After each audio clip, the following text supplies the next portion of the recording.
Well, first off, thanks again to the Pittsburgh Pirates for allowing us or hosting us as their guest.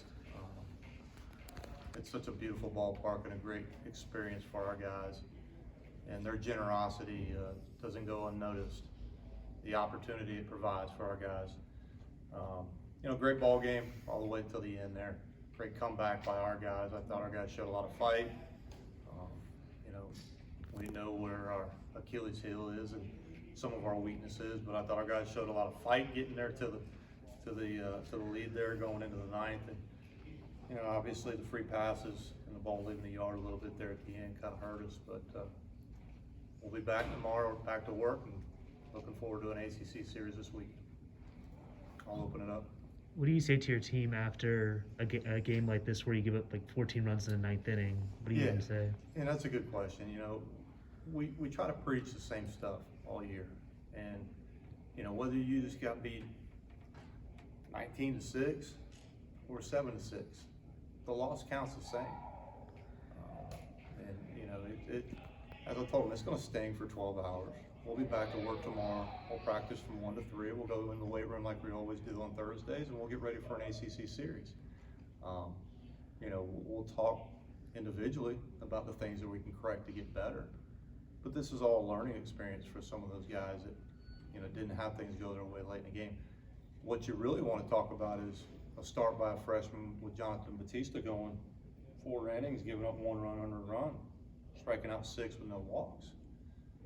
You really want to focus on those, but you really have to identify those other things and make sure they don't happen again.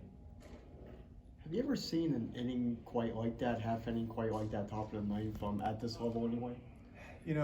I'll say this, college baseball this year has been like the old days of before the BB Core bats, and the way the ball has been flying this year, you've seen a lot of outrageous scores. There's a lot of different layers to that, and where it starts, you have a lot of older rosters, older lineups. Okay, if you have an older pitcher around, it's probably because he wasn't drafted, that kind of thing. With that being said, you're seeing a lot of scores, 20, 24, 30, stuff like that. I think it's because of some of the COVID rosters, and you have some guys that are freshmen coming straight out of high school that are back-end bullpen guys that aren't getting used on the weekends, and especially in a game in a midweek like this. When you look at it, I think we threw 1, 2, 3, 4, 5 freshmen today. We just faced a team last weekend in Notre Dame where 8 out of the 9 guys in our lineup were either seniors or grad guys. And the other guy was a junior that's going to be drafted in the top 3 rounds. And every pitcher they threw was. So you're seeing older rosters. And I think some of these inflated scores in innings like this, and no, I haven't seen it before. I don't like to experience it. But it's because of what you're seeing right now with some of these COVID rosters.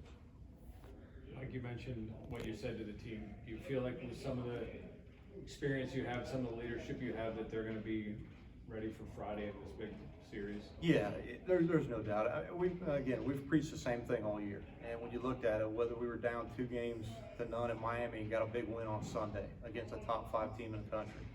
Same thing last weekend against Notre Dame. These guys love to show up and play for each other. It's not always sexy. And we'll have our clunkers in there, but they can go out and do some special things. And I'll say this: in a 2 out of 3 series, they're going to give a lot of teams fits.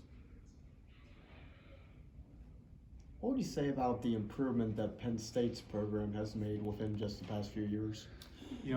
Honestly, I know Rob Cooper just from the history of college baseball and his days of being a young volunteer at Miami, just because I was at Florida State and he had success at Wright State, and I haven't really followed their win-loss, whether it's been successful or not.